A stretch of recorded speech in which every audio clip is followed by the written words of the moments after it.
A young man stood inside a hospital room, right beside his sister, who lay unconscious in a coma. The sight of her fragile condition raised a painful question. The answer was both simple and infuriating. During a battle, an S-rank hunter had made a mistake, and she had become the victim of that carelessness. The man, Yang Jia, burned with anger.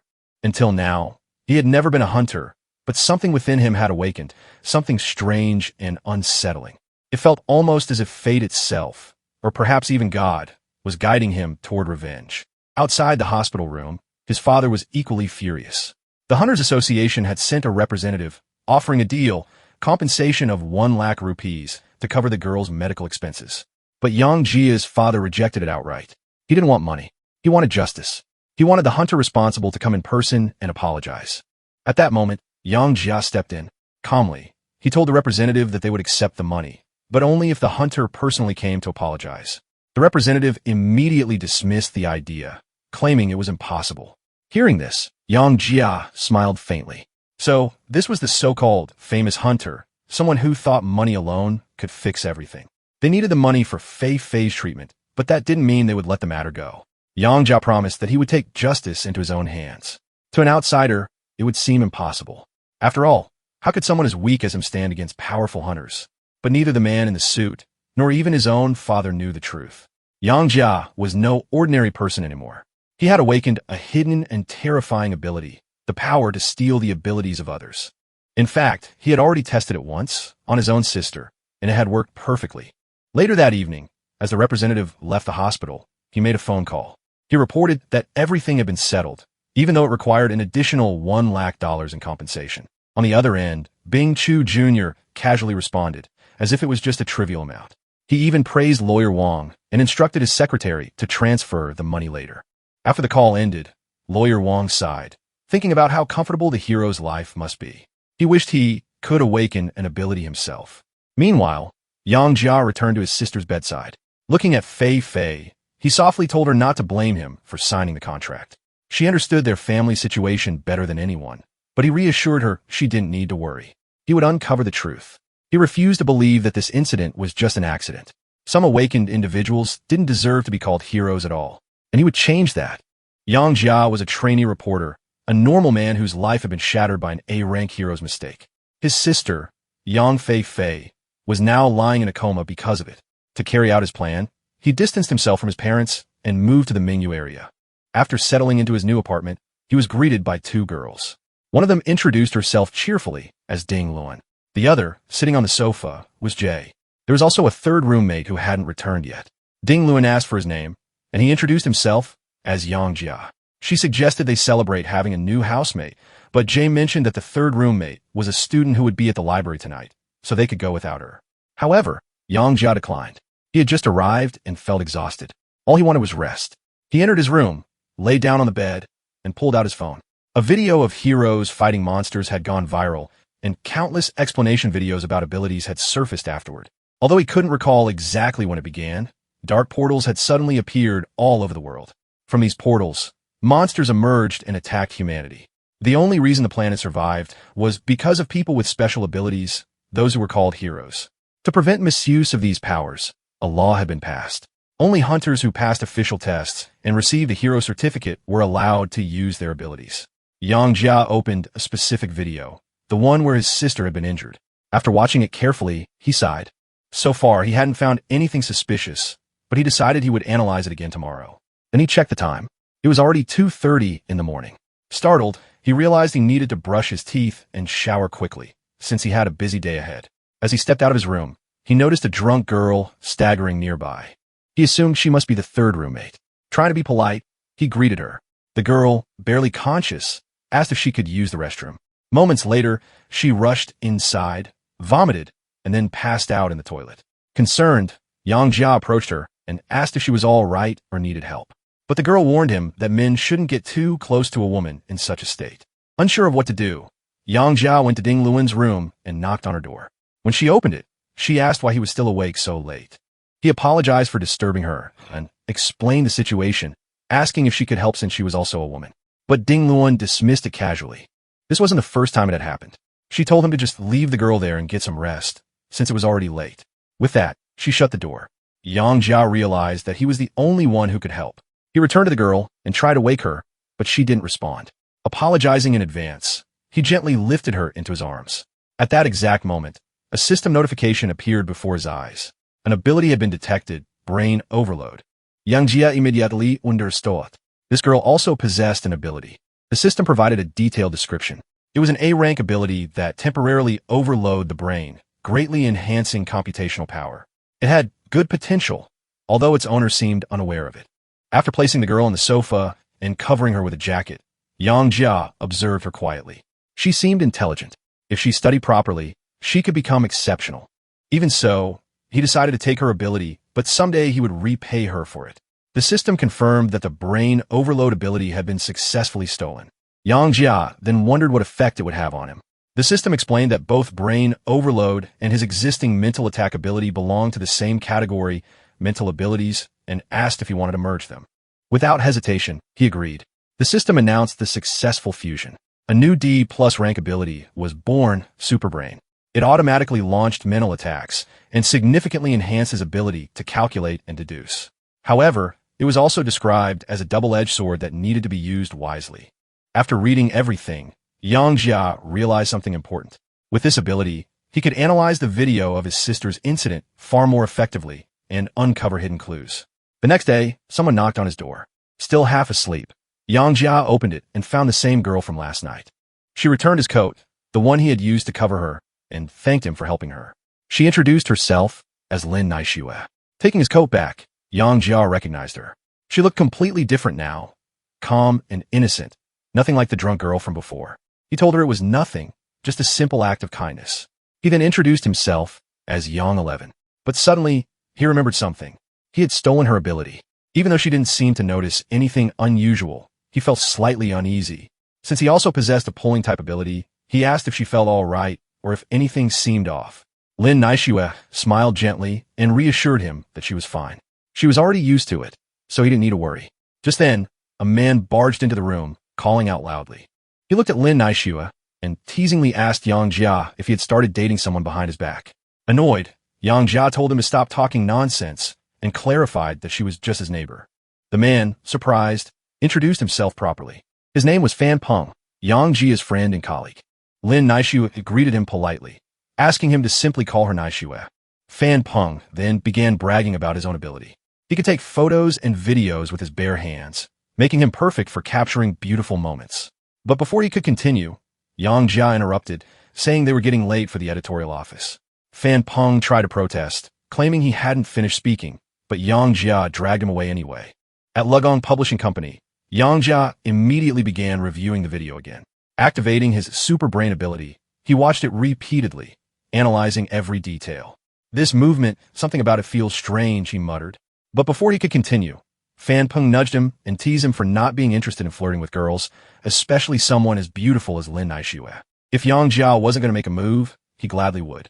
Yang Jia dismissed him, saying she was just a neighbor and that his friend shouldn't go too far.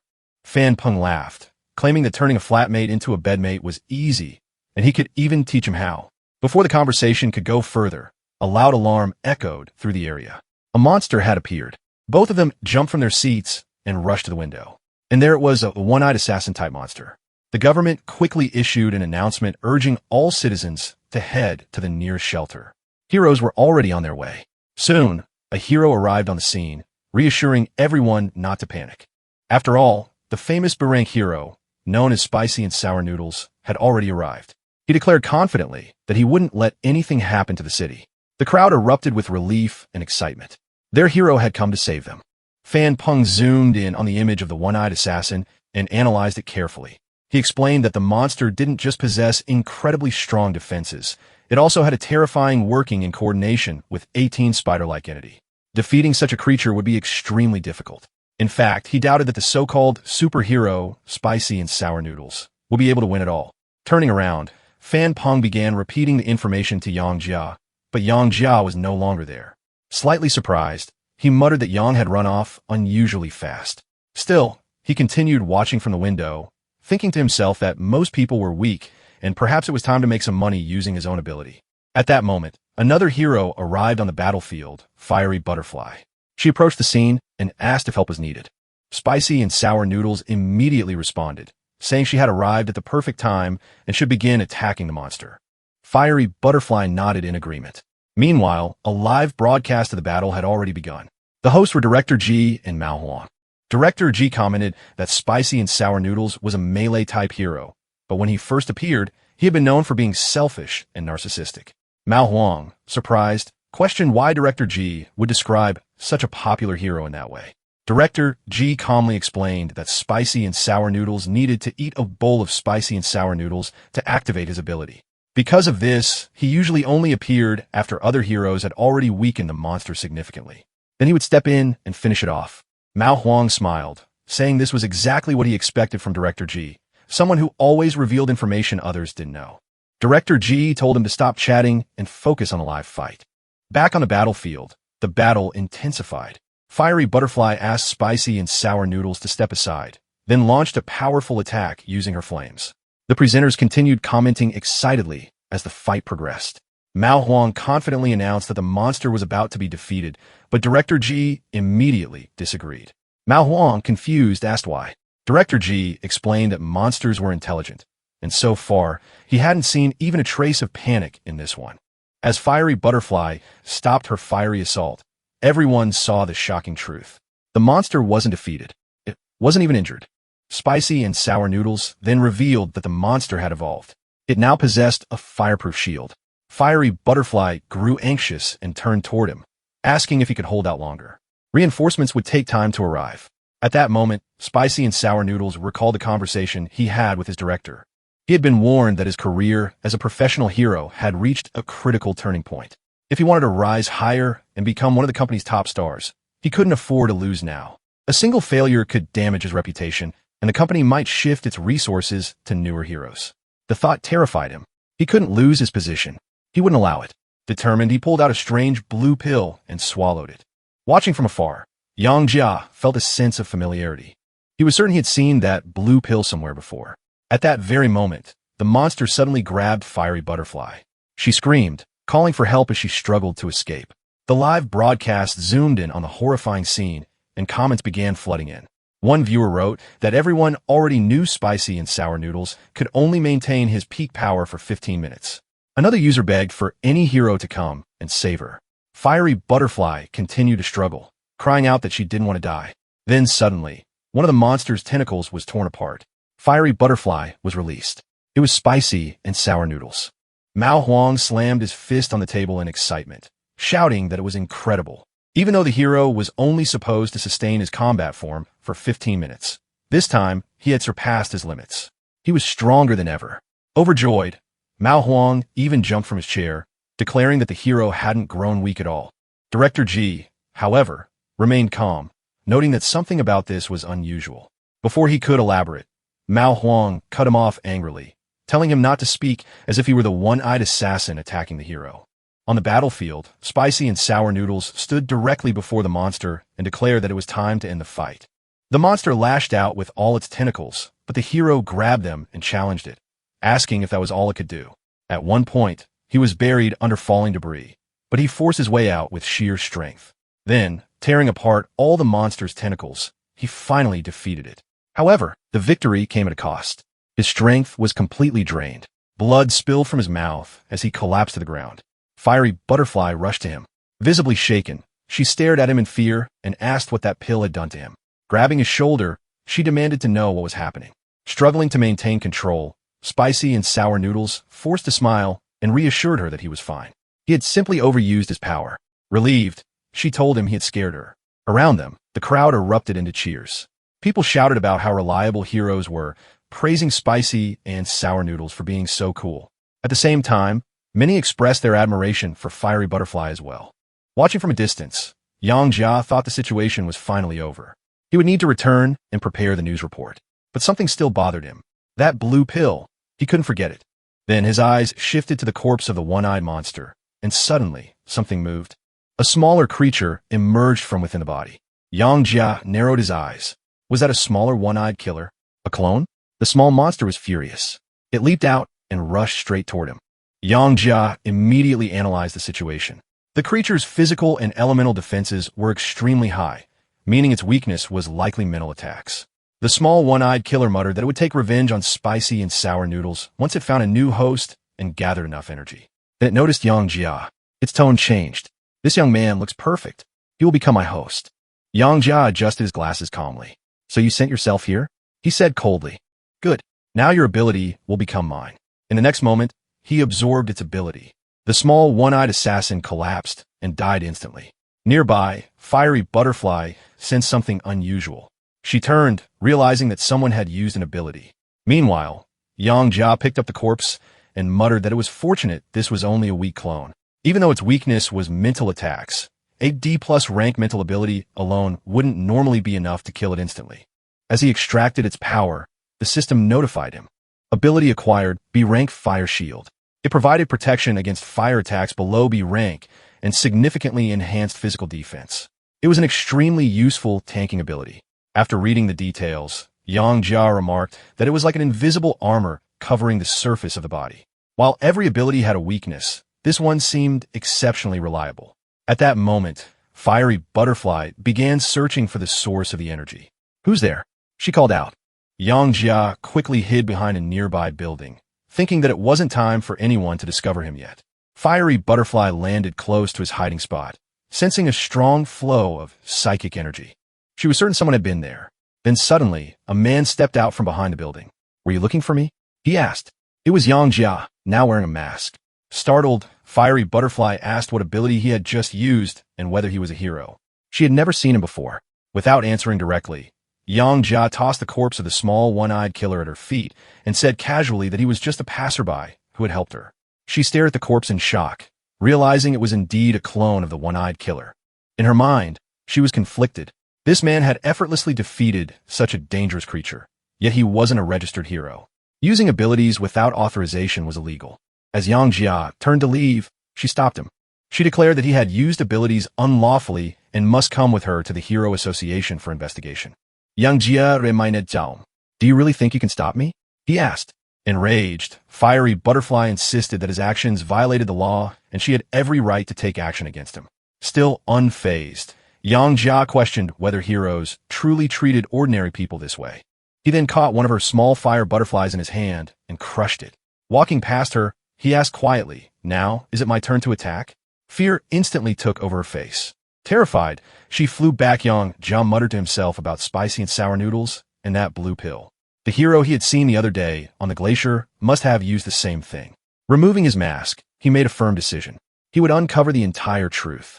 As evening fell, Yang Jia traveled through Luhansk City by metro, sitting quietly in the subway as his thoughts continued to race. As Yang Jia sat quietly in the subway, he began organizing his thoughts.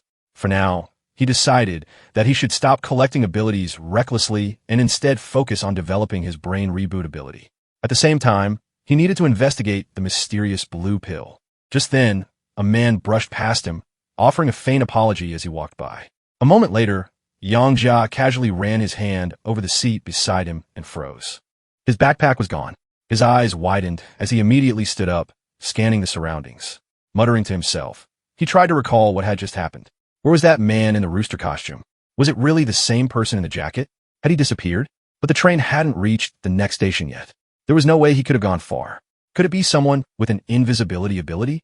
No, that didn't explain the scent. Activating his brain reboot ability, Yang Jia sharpened his senses. Within seconds, he detected the familiar scent of his backpack coming from that same man. However, the man's aura and appearance didn't match. This wasn't invisibility. It was something else. A shape-shifting ability. A faint smile appeared on Yang Jia's face. This ability, which had practically fallen into his hands, would be extremely useful. Even after getting off at the station, he continued following the man. The man muttered to himself that today was harvest day, though he couldn't understand why he suddenly felt so nervous. Then he turned and locked eyes with Yang Jia. Yang Jia simply waved. The man panicked. How had he been discovered? Stop! Yang Jia called out. The man immediately ran. Cursing under his breath, he dashed into a public restroom and hid. But Yang Jia followed him inside without hesitation. Calmly, he mocked him, asking if he planned to use every petty trick, hiding in a toilet just because he was weak. Come out, Yang Jia ordered. However, when he switched on the lights, the man was nowhere to be seen. Yang Jia frowned. Had he gone into the ladies' restroom? He knocked on one of the stalls and demanded that the man come out, saying he knew he was inside. From within, a voice shouted back, calling him a pervert and asking what he was trying to do. Young Jie sighed. So you want to do this the hard way. With a single kick, he broke open the stall door. The man screamed, accusing him loudly while throwing toilet paper at him. As young Jie brushed the paper off himself, he realized just how strange this ability was. It even altered the user's voice. The man quickly begged for forgiveness, claiming it was his first time. Young Jie replied coldly that it was unfortunate the ability couldn't change his physical body completely. Letting out a defeated sigh, the man admitted his bad luck. He pulled out the stolen backpack and handed it over, claiming that everything inside was untouched. Young Jie checked it briefly, but the man insisted that he hadn't even opened it. Satisfied, young Jie told him to find a proper job and become a better person in the future. The man eagerly agreed, promising never to steal again and thanking young Jie for letting him go. Young Jie looked at him calmly. Did I say I was letting you go? The man's face turned pale. A short while later, young Jie had already extracted his ability. As he walked away, he muttered to himself that he had promised to stop collecting abilities, but he simply couldn't resist such temptation. The ability he obtained was an F-rank skill, change clothes anywhere. With a single gesture, it allowed the user to instantly change outfits and even provided storage space. Young Jie tested it immediately, switching into a clean suit. Stepping out of the restroom, he concluded that this was an extremely practical and useful ability. Just then, 2 police officers approached him and greeted him politely. They explained that they had received a report about shouting in the women's restroom and a possible pervert. They asked if he had noticed anything. Without hesitation, young Jie told them that he had indeed seen a suspicious individual disguised as someone else behaving strangely. The officers nodded and went to investigate. Moments later, young Jie watched as they dragged the culprit out of the women's restroom. He sighed inwardly. Some ability users truly didn't deserve their powers, but he would change that. 1 week later, young Jie arrived at a location by taxi, where his friend Fan Peng was waiting for him. Waving energetically, Fan Peng greeted him enthusiastically. Finally, you're here. But young Jie remained serious, asking what was so important that it required a phone call. Fan Peng walked up to him, gave him a hug, and excitedly asked him to guess who he had just seen at a nightclub. Young Jie, unimpressed, asked directly. Fan Peng grinned. Your girlfriend, Lin Naishua. He claimed she was working there as an attendant. Young Jie immediately denied it. She wasn't his girlfriend. Then he asked why Fan Peng was even telling him this. By then, they had already reached the club. Fan Peng told him to stop pretending. He could see everything clearly. They entered the club, and Fan Peng led him to a table. At that moment, Lin Naishua noticed young Jie. He felt slightly awkward. Meanwhile, Fan Peng had already ordered a cocktail and decided to lighten the mood. He told young Jie not to be so down. There were plenty of beautiful girls in the world. Since they were in his territory tonight, young Jie should just relax and enjoy himself. He then called over 3 girls. They approached and greeted them politely. Fan Peng introduced them as Li Li, Tian Tian, and Bao Bao, calling them his cute little sisters. Then he introduced young Jie as his best friend, proudly asking if he wasn't handsome. One of the girls immediately sat beside young Jie, praising his looks. Another offered him a drink. At a nearby table, 2 men and 3 women were also present. One of the men complained bitterly about his bad luck. If his brother hadn't taken his McLaren, he wouldn't have lost a race to someone named Gao Jian. Li Yin told him to accept his loss instead of blaming the car. The man, Lu Yuan, was already heavily drunk. He snapped back, mocking Li Yin and suggesting that failing to reach his father had forced him into becoming a bodyguard. Li Yin calmly responded, asking if it was because Lu Yuan couldn't keep his mouth shut. She added that it must be frustrating for someone like Lu Yuan, a normal person, to be limited by a hero of her rank. That comment enraged Lu Yuan. He stood up and slapped one of the girls across the face. Then he began shouting angrily, insulting everyone around him and complaining about the cheap alcohol. The girl fell to the ground, and he poured an entire bottle of alcohol over her. Young Jie saw everything. For a moment, he almost stepped in, but Fan Peng stopped him, warning him not to act recklessly. Lu Yuan was no ordinary person. He was the second son of an A-rank mechanical hero from the Kunlun Company. His bodyguard, Li Yin, was a C-rank hero known as Fiery Fist. But young Jie didn't listen. He simply told Fan Peng to let go. Fan Peng argued that a normal person like him couldn't compete with someone like Lu Yuan. Young Jie replied calmly that he knew. I'm just going to the restroom. Meanwhile, Lu Yuan had already sat back down, surrounded by 2 girls. He hugged them arrogantly, saying that now they knew how to apologize. Then he ordered them to beat the girl who had been attacked, promising to forgive them afterward. At that moment, one of the men began pouring alcohol into Lin Naishue's shoe. Suddenly, a masked figure appeared, Young Jie. Without hesitation, he struck the man. Then he turned toward Lu Yuan and said calmly, "I heard the son of a mechanical hero was here." Lu Yuan, too drunk to respond properly, staggered in his seat. His bodyguard, Lien, stepped forward instead and demanded to know who he was. Lu Yuan laughed drunkenly, assuming it was just another fool looking for death. Young Jie replied that he was simply someone who wanted to make a deal. "What kind of deal?" Lu Yin interrupted, suggesting it was time for them to leave. But Lu Yuan angrily threw a bottle at him, ordering him to step aside. Someone wanted to negotiate, and he intended to hear it. Frustrated, Lien placed a hand on Lu Yuan's shoulder, telling him to rest while he handled the situation. Young Jie sat calmly on the sofa, holding a glass of alcohol. Looking at Lien, he asked, "Do you want to attack me?" He added that he usually disliked violence, but Lien had interfered with his conversation. Setting the glass down, he stood up. "I guess I'll have to teach you a lesson. Lien Smirka. Let's see who teaches who." His fists ignited with flames as he prepared to attack, declaring that Young Jie had chosen the wrong day to provoke him. Young Jie observed calmly. A C-rank fire elemental attack. A crowd quickly gathered around them. Some whispered in awe at Young Jie's courage. He was challenging someone connected to an A-rank hero. Nearby, Lin Naishue was being helped by others as they cleaned the spilled alcohol. Voices in the crowd murmured with curiosity. Some wondered why the fight had started. Others questioned whether the masked man, whose mask oddly resembled a chicken, could actually defeat Fiery Fist. Without warning, Li Yin lunged forward, his flaming fists aimed directly at Young Jie. But as he approached, he hesitated. Why wasn't Young Jie dodging? Was this a trap? Still, he pressed forward, mocking him. "Fool! Since the day I became a hero, no enemy has ever survived this attack." Li Yin launched his attack without hesitation. The crowd immediately panicked, with someone shouting that Young Jie would surely be burned alive. But when the flames finally subsided, everyone was stunned. Young Jie was still standing there, completely unharmed. Even Li Yin was shocked, unable to comprehend how he had taken the attack without a scratch. In the next moment, Young Jie used a mental attack. Li Yang Kuyapsha instantly unkunsios. Seeing this, Lu Yuan jumped up in shock, shouting that Young Jie was incredibly strong. The so-called fiery boxer had been defeated in a single move. After securing his victory, Young Jie calmly used his extraction ability once again. This time, he obtained an A-rank ability, Flame Strike. It allowed him to generate flames from his hands, an extremely powerful and effective skill. By now, the entire crowd had already fled, leaving only Lu Yuan behind. Terrified, Lu Yuan finally sobered up slightly. Looking around, he muttered in confusion, wondering how Li Yin had lost so quickly. Realizing he had no other choice, he turned to Young Jie and nervously asked about the deal. "How much money do you want? I can transfer it right now." But Young Jie ignored him. Instead, he grabbed Lu Yuan by the throat.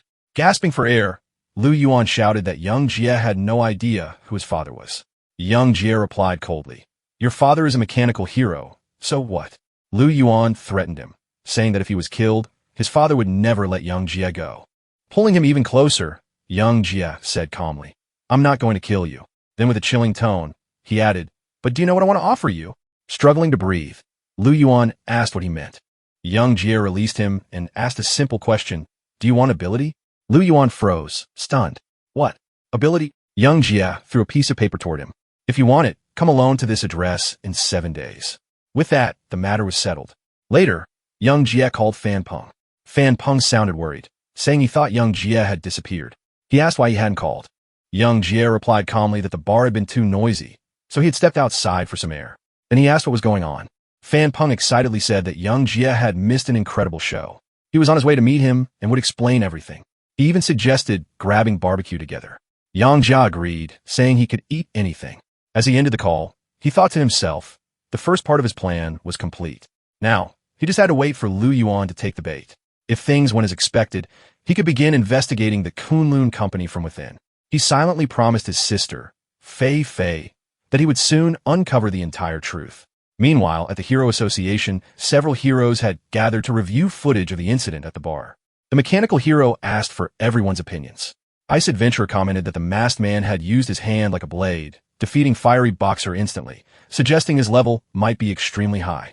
However, the Lazy Swordsman disagreed. He pointed out that the attack itself wasn't what defeated Li Yin.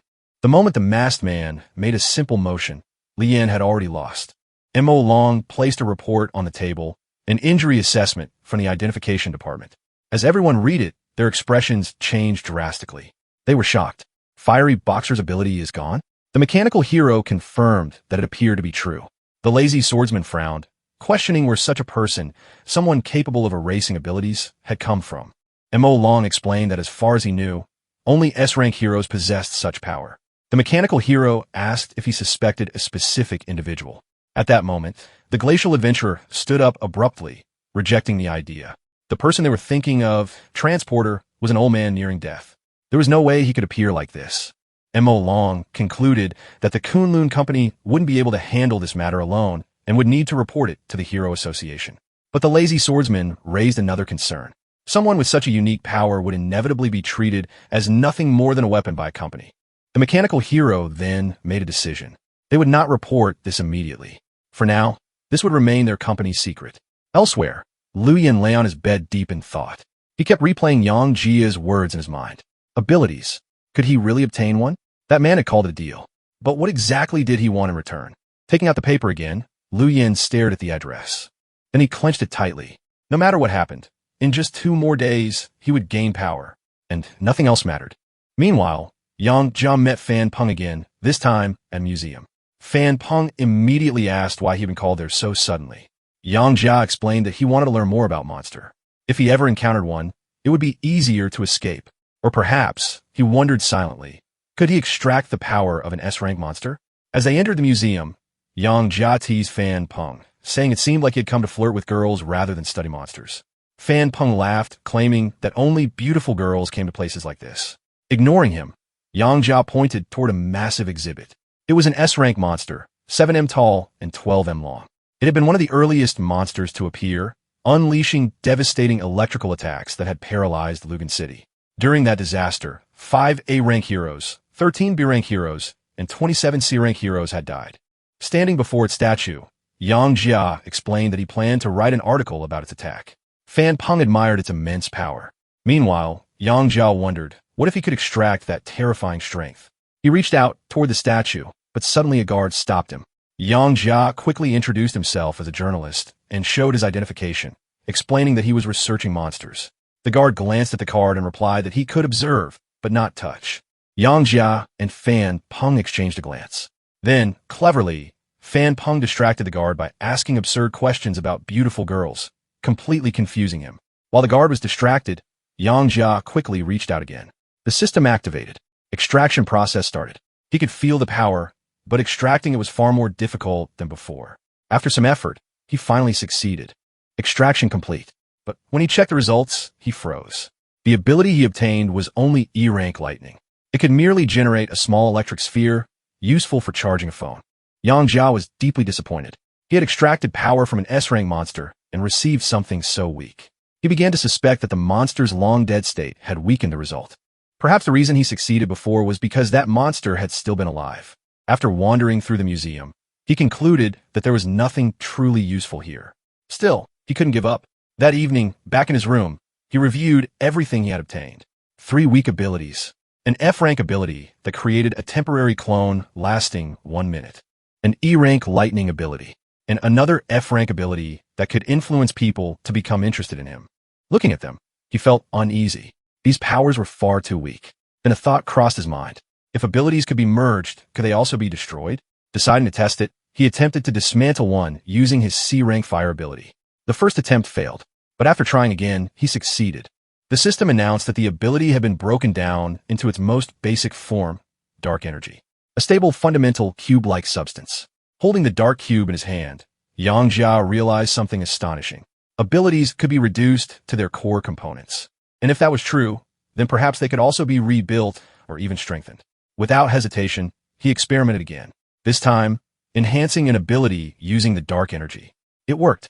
The ability evolved into an E-rank version with improved mental influence. Yang Jia's eyes lit up with excitement. If this was possible, could he one day create S-rank abilities himself? Just then, loud screams echoed from the corridor. Someone shouted for help, telling others to stay away. Yang Jia's expression darkened. Could it be Lu Yin had gone after Lin Naixue? Elsewhere, inside her room, Lin Naixue sat crying uncontrollably. Her father sat silently on the couch, smoking a cigarette as the tension in the room grew heavier.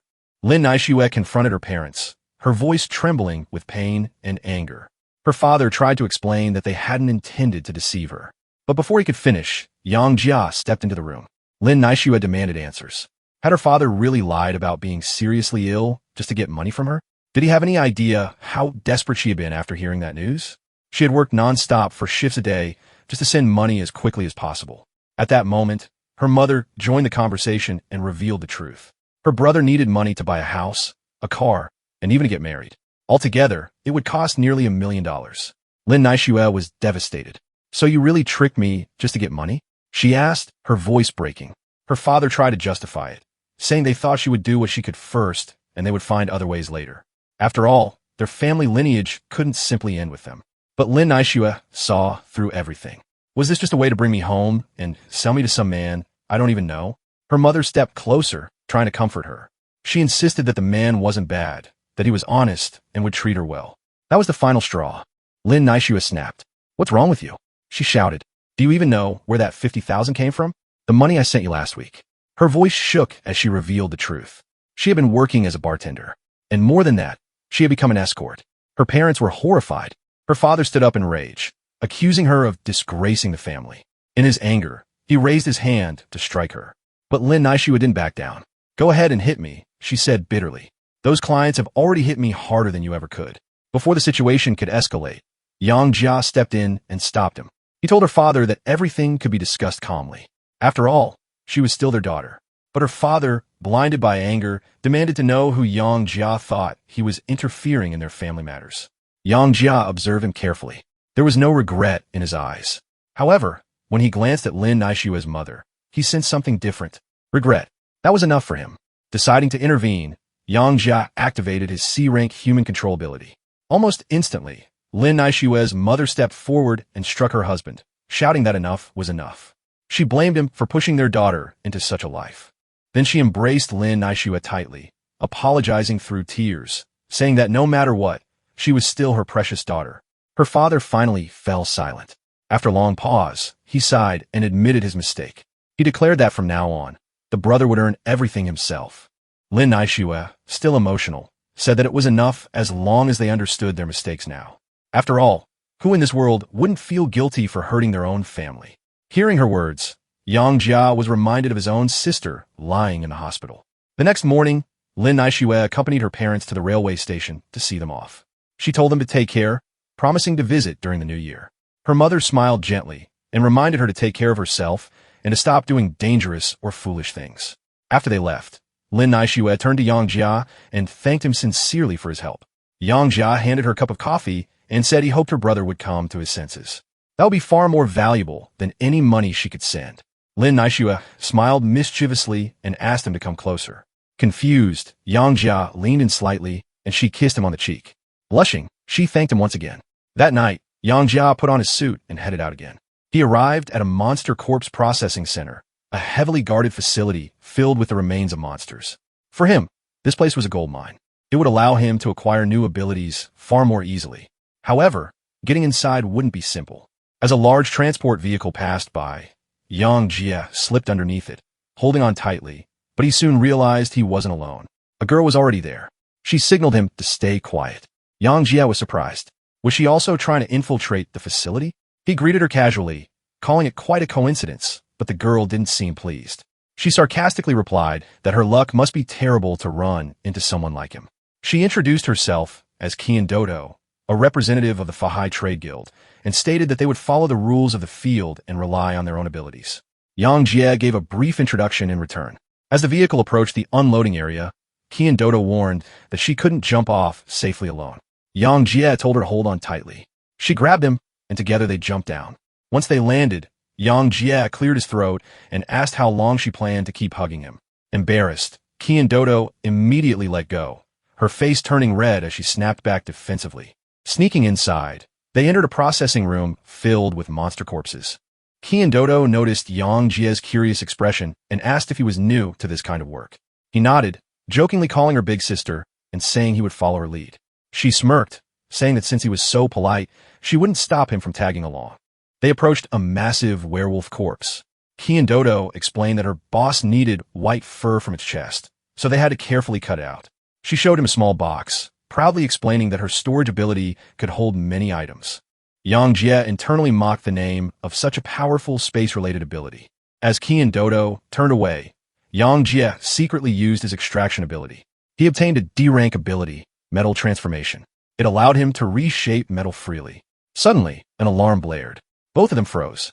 Did we get caught? Ki and Dodo whispered in panic. Then they heard a door open. A man in a white coat ran out screaming in terror. The monster, it's not dead. Before he could escape, a tentacle shot out and dragged him back. His screams echoed through the room.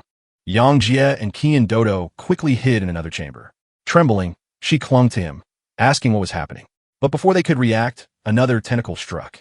It wrapped around Ki and Dodo and dragged her away. Help me, she screamed. Yang Jie immediately activated his fire ability, but it wasn't enough. The monster was too fast. Chasing after it, Yang Jie noticed metal structures all around them. An idea formed. Using his metal transformation ability, he reshaped the metal and sliced through one of the monster's tentacles. Ki and Dodo fell to the ground. He rushed to her side, asking if she was all right. Struggling free, she explained that the tentacles had hooks, and they caused intense pain. Her clothes were torn from the attack. They turned their attention to the monster. What they saw left them speechless. It was horrifying. Its head was a massive skull with huge teeth, and countless captives were trapped within it, begging for help.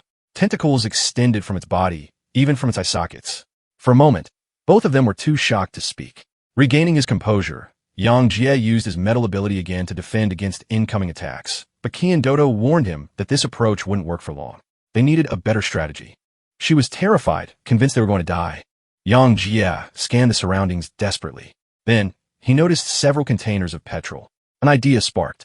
Don't be afraid, he told her. I've got a plan. Without explaining further, he used his abilities to push the petrol containers toward the monster, then ignited them. Flames erupted. The captives seized the opportunity and began to escape, shouting for everyone to run. Yang Jie and Ki and Dodo did the same. But just as they were escaping, another tentacle attacked Ki and Dodo. Suddenly, an old man appeared. With a single strike, he cut the tentacle apart. His presence was overwhelming. Furious, he accused them of being the ones who had revived the monster and caused the chaos. Ki and Dodo immediately argued back, demanding to know who he was and why he was making such accusation. The old man scoffed, saying she was rude. Back in his prime, she would have still been a child drinking milk. Ki and Dodo, equally furious, snapped back at him. But Yang Jie quickly stepped in, recognizing the man. He bowed slightly. Senior Duan. This was Duan Shualo, the hero who had defeated the king Kong Berserker 10 years ago. Duan glanced at Yang Jie and remarked that he was at least respectful. Then he declared that he would deal with the monster first and settle things with him afterward. Yang Jie Watjed Garefuli, an A-rank hero here, in a corpse processing center? Without wasting another second, Duan charged forward and unleashed his signature technique, North Star attack style, Greedy Wolf Strike. Watching this, Yang Jie couldn't help but admire it. As expected of a legendary inherited ability, every move was refined and powerful. Even someone with S-rank abilities would be forced to take it seriously. Ki and Dodo watched in awe as Duan Shualo unleashed his technique, unable to hold back her excitement as she exclaimed how incredible it was. But the monster only grew more enraged. Its speed doubled. Even so, the old man remained completely calm. Activating his Polar Star attack style, Twofold Heaven's Hunger, he pressed forward without hesitation.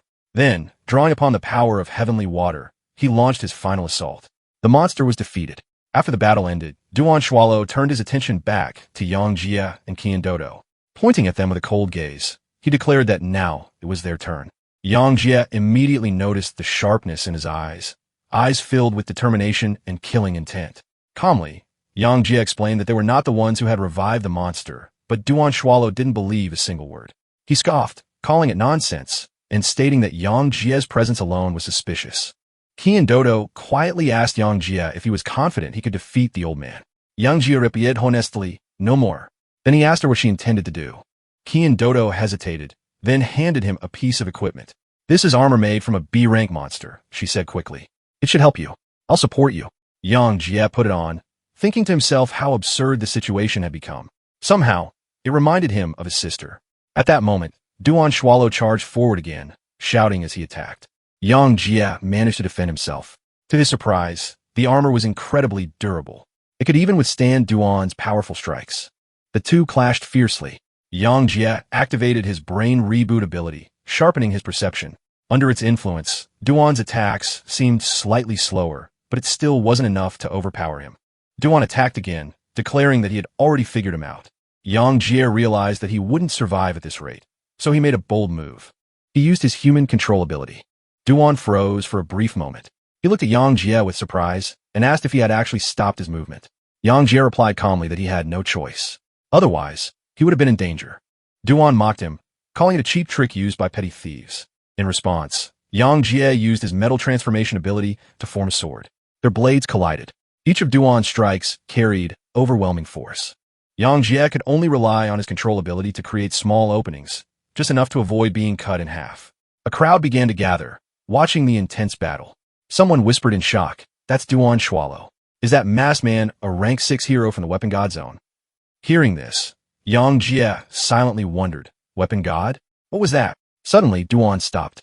After observing Yang Jie closely, he lowered his weapon and told the crowd to leave the area. He had something important to discuss. Some people hesitated, but Duan's anger flared instantly.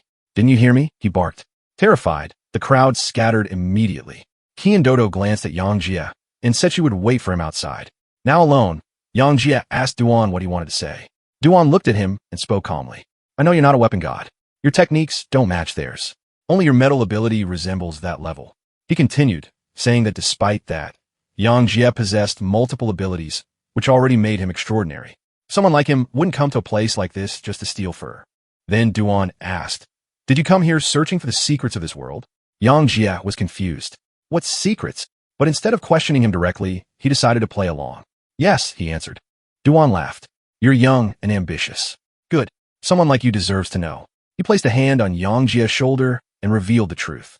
The real purpose of the Corpse Processing Center was to open a one-way tunnel to the monster world, a white hole. Yang Jie was stunned. Duan continued. 15 years ago, a white hole had successfully been opened in Luogan City. The Hero Association had sent a team of high-ranking heroes into the monster world on a special mission. Duan himself had been part of that team, but it ended in disaster. Many S-rank heroes died. Only 3 people, including Duan, managed to return alive, and they survived only by risking everything. He explained further. These corpse processing centers were deliberately built in the weakest points of the planet. By continuously burning monster corpses in those locations, they could maintain and expand white holes that connected to the monster world.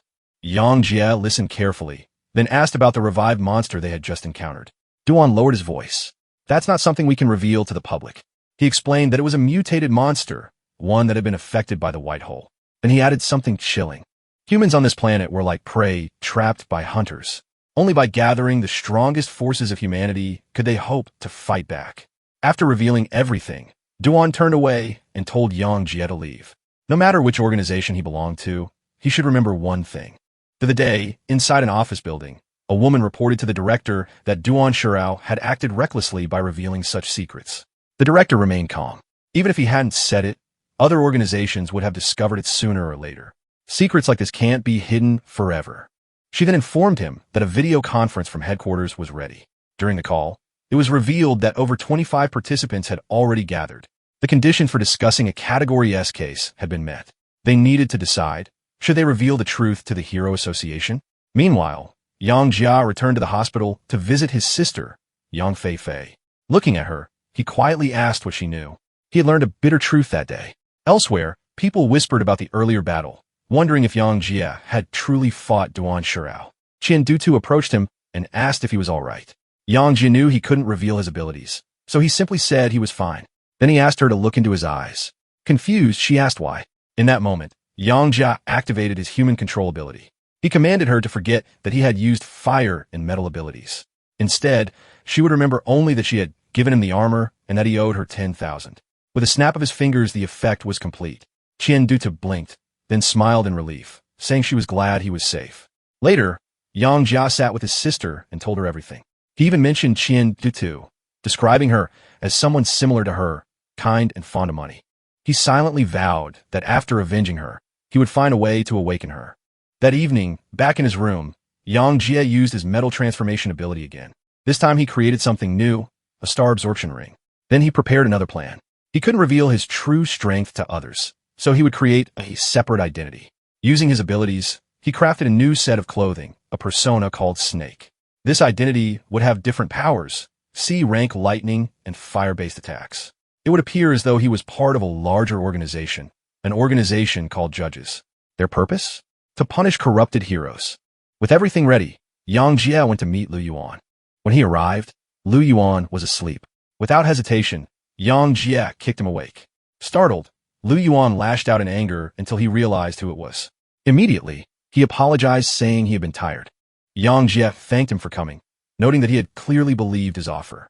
Lu Yuan eagerly called him boss, saying that if Yang Jie could grant him power, he would give him anything.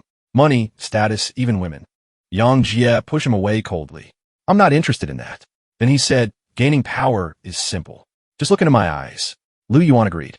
Yang Jie activated his human control ability and commanded him to reveal everything he knew about the blue pill, but nothing happened. Lu Yuan remained silent. Yang Jie frowned. Had it failed? He tried again, ordering Lu Yuan to slap himself. Still nothing. At that moment, a realization struck him. Could Lu Yuan already possess an ability? Perhaps a high-level power that resisted mental control? Without wasting time, Yang Jie switched strategies. He activated his mental attack ability. This time it worked. He successfully extracted Lu Yuan's power, but when he saw what it was, he froze. An A-rank ability, Resurrection. It allowed the user to revive once after death and return to a point one day in the past. Yang Jie was completely stunned. This wasn't just powerful. It was a game-changing ability. As Lu Yuan lay unconscious, Yang Jie spoke to him calmly, saying that after taking his ability, he would still treat him well. Then, he made his next move. He decided to place a special pearl inside Lu Yuan, a pearl he had obtained from the corpse processing center. Once it was done, he ordered Lu Yuan to wake up.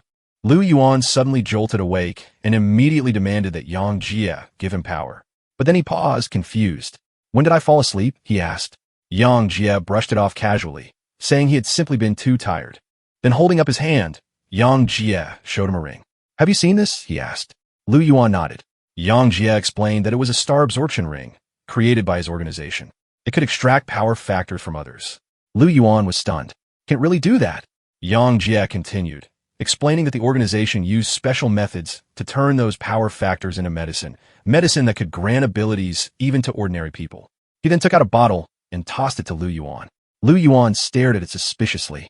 What's in this? Are you trying to trick me? Yang Jie simply replied, drink it and you'll find out. For a moment, Lu Yuan hesitated. Could it be poison? But then he reasoned. If Yang Jie wanted to kill him, he wouldn't go through all this trouble. So, he made up his mind. He drank it. Yang Jie smiled faintly, telling him that he would soon understand the power of the medicine. Suddenly, Lu Yuan's body began to change. He screamed in agony, shouting that his entire body felt like it was burning. Yang Jie watched calmly. In truth, it had nothing to do with the medicine. He was controlling the pearl from a distance. For a brief moment, Lu Yuan transformed into a werewolf. What is this? He shouted in shock. Yang Jie explained that it was a transformation ability and asked how it felt. Still confused, Lu Yuan compared it to his brother, who could transform into a dragon. Was he stronger or weaker? Yang Jie answered bluntly. His brother had an E-rank ability and Lu Yuan only F-rank. Lu Yuan was furious. F-rank. Yang Jie cleared his throat and reassured him that since he had just joined the organization, he could only be given an F-rank ability for now. Lu Yuan looked devastated, almost on the verge of tears. Watching his reaction, Yang Jie couldn't help but think, even as a werewolf, Lu Yuan somehow looked like a foolish and oddly cute husky. Then Yang Jie added that since they would be working together, he had upgraded it to E-rank. Hearing this, Lu Yuan's mood changed instantly. If the organization could upgrade abilities like this, didn't that mean he could one day surpass even his father? Overwhelmed with excitement, Lu Yuan hugged Yang Jie tightly, calling him father and begging him to upgrade it to a rank. Struggling to free himself, Yang Jie frowned. Who are you calling father? Lu Yuan quickly corrected himself, calling him godfather instead. Yang Jie sighed and told him that even if he used such titles, the organization had strict rules. Lu Yuan could only rise if he achieved enough merit. Lu Yuan accepted this eagerly, praising the system. Then he asked about the organization itself. Yang Jie told him to listen carefully. Their organization was called Judges. It was founded by a single powerful individual. Beneath the boss were 12 zodiac leaders. Yang Jie himself was one of them, the rooster. Lu Yuan was shocked. If you're just one of the leaders, how strong is the boss? Yang Jie told him not to even try imagining it. The boss was not someone who showed himself easily. He was mysterious.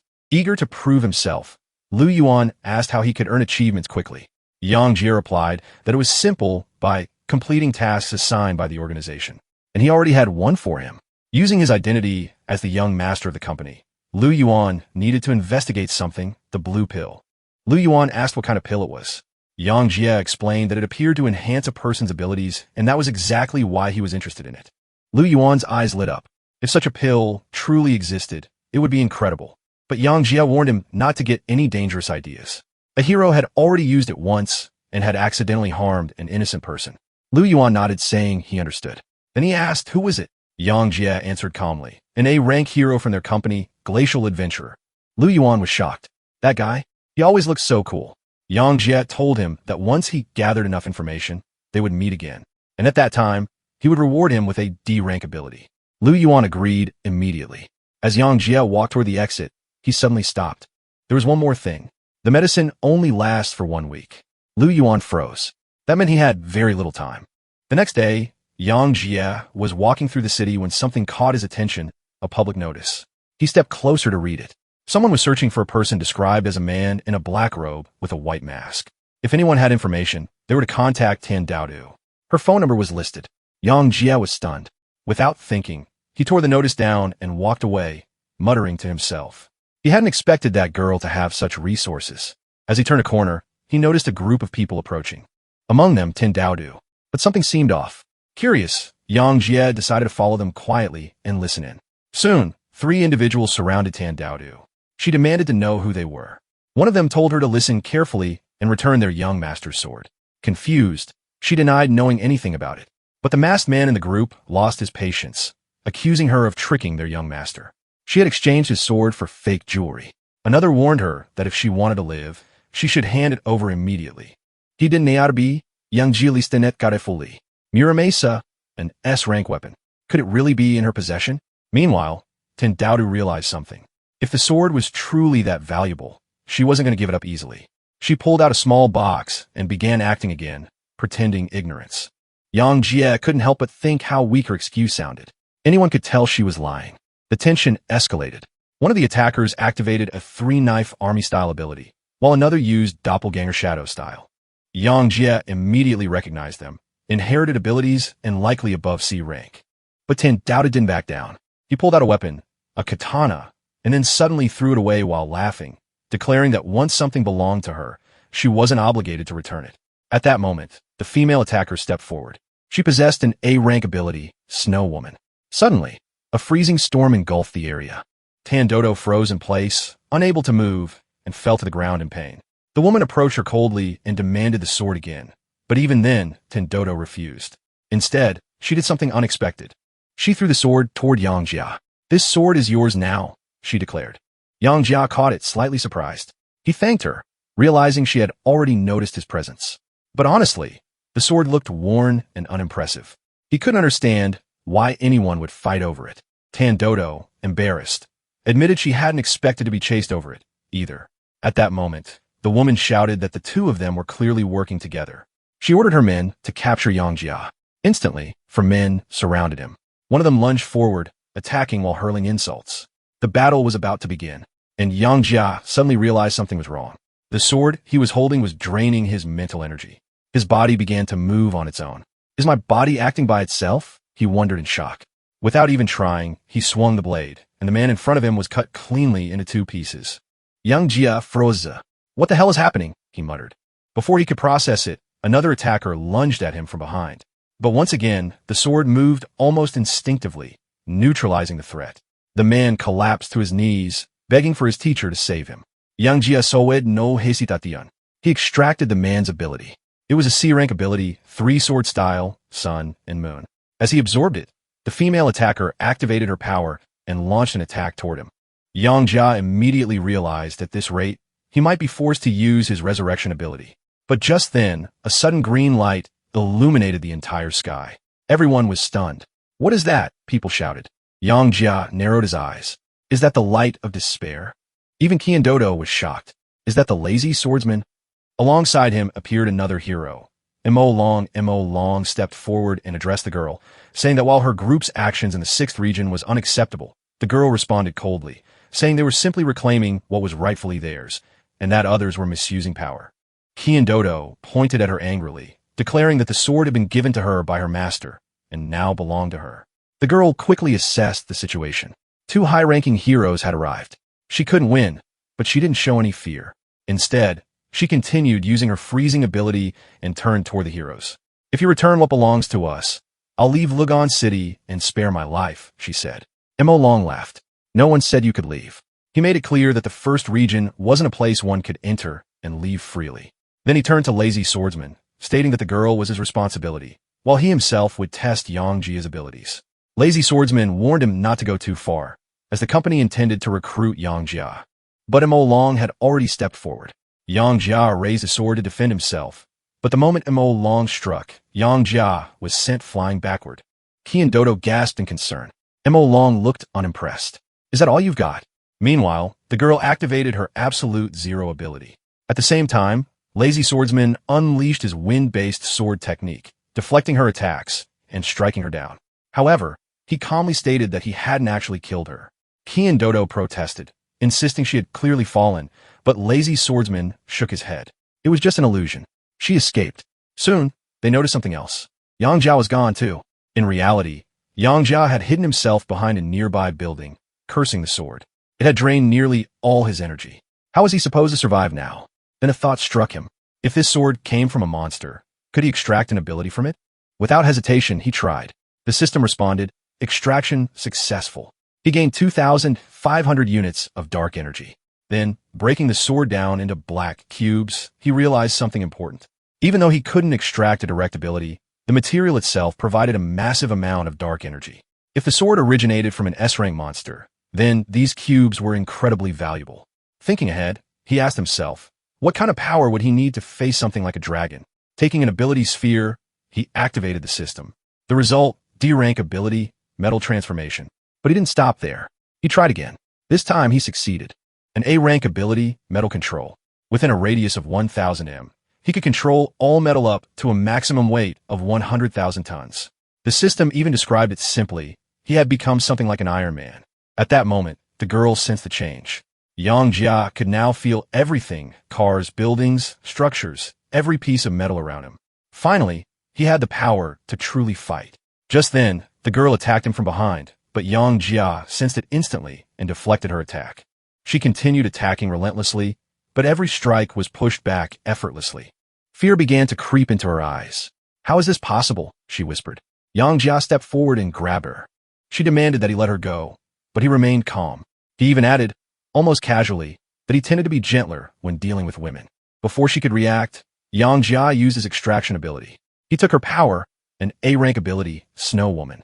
It allowed the summoning of a snow entity for combat, or even merging with it to enhance the user. Yang Jia found it interesting, but still treated it as just another ability. The girl reverted to her original form and collapsed. Yang Jia picked her up. At that moment, Lazy Swordsman and Mo Long appeared again. Mo Long looked at Yang Jia suspiciously, asking if he was truly the same person who had been thrown away earlier. Lazy Swordsman also noticed something. His aura had changed. Yang Jia placed the unconscious girl down and calmly stated that she wasn't just a passerby. She was the Snow Woman, and he had already dealt with her. Mo Long grew angry. Are you mocking me? How could someone like him defeat such a being? Yang Jia reminded Zhao. If you don't believe me, you could try. He then asked, which one of you wants to go first, or will both of you attack together? At that moment, a live broadcast reporter went on air. Shocked by what he was witnessing, was this man really challenging 2 A-rank heroes alone? Viewers were stunned. Some even began admiring him. Others called him terrifying. Mo Long, however, refused to team up. If we fight together, we'll lose our dignity as A-rank heroes. Yang Jia Siget. What a pity. A 1 versus 2 fight would have been interesting. Mo Long turned to Lazy Swordsman, saying that to defeat an enemy, one must understand them. But Lazy Swordsman ignored him. He was already stepping forward. Before attacking, Mo Long noticed something, the ring on Yang Jia's hand. It looked unusual. Perhaps it was connected to the disappearance of abilities. He warned his partner to be cautious, but Lazy Swordsman simply replied that he wanted to see how Yang Jia had defeated the Snow Woman. Then he attacked. Yang Jia blocked the strike, and in an instant moved behind him, launching a counterattack. But Lazy Swordsman reacted just as quickly, blocking it with his blade. Yang Jia realized something. That sword, it was made from monster materials. It counted as metal. But aside from that, Lazy Swordsman himself carried nothing else metallic. In a prolonged fight, Yang Jia would lose. He needed more power fast. Without hesitation, he combined two abilities, the E-rank Snow Woman ability and the E-rank Human Control ability. The result, a new E-rank ability, Control of Puppets. It could manipulate E-rank targets with deception and brainwash targets below B-rank. It also allowed him to inhabit a puppet's body durations. Yang Jia Smirket, a shameless ability, indeed, but useful. Just then, Lazy Swordsman shouted, asking what he was doing in the middle of a fight. Yang Jia calmly replied, "Don't be so impatient." Then he activated his new ability. Suddenly, Lazy Swordsman saw something, a woman, his sister. She stood before him, asking if he would really point his sword at her. He froze. When the illusion broke, he staggered back in shock. Was that a mental ability? Do you really have dual abilities? Yang Jia replied calmly that he had realized his weakness long ago. Even someone like Lazy Swordsman, with powerful wind-based techniques, had a weakness. Fury overtook him. He charged forward again, shouting that he knew it was his late sister, and he couldn't bring himself to strike her. But he was already exhausted. The crowd watched in disbelief. Some shouted for him to get back up. Others whispered, "It's over." Lazy Swordsman had been defeated. And now, all that remained was one final hope. Could the evil dragon defeat Yang Jia? The crowd was in complete shock. One man openly admitted that after seeing Yang Jia defeat the Lazy Swordsman so quickly, he had practically become his fan. Meanwhile, the live broadcast host continued reporting, describing how the Lazy Swordsman sat on the ground in disbelief. He pointed out that although the swordsman had been cautious of Yang Jia's metal abilities, he had never expected him to possess a hidden mental ability as well. The Lazy Swordsman's hands trembled uncontrollably. It was clear the outcome had already been decided. Nearby, Qian Dodo stood beside a reporter and called out to Yang Jia, praising him. She admitted she had thought he would die, but if that had happened, who would return her 10,000? Yang Jia couldn't help but think, is someone seriously complaining about money right now?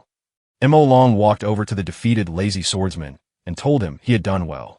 After all, he had forced Yang Jia to reveal his trump card. Now, he should leave the rest to him. The Lazy Swordsman warned him in return, don't look into his eyes. If he did, he would see the person he loved most standing before him. Taking that warning seriously, Mo Long stepped forward to face Yang Jia. Seeing him, Yang Jia asked calmly, "So, the evil dragon has finally come out?" Mo Long, known as the evil dragon, replied that this battle was necessary and proposed a wager. Yang Jia found it interesting and asked what he was offering. The evil dragon said that if he lost, he would reveal the secret behind the ring. Yang Jia smirked, "If you can take it yourself, then try." At the same time, Yang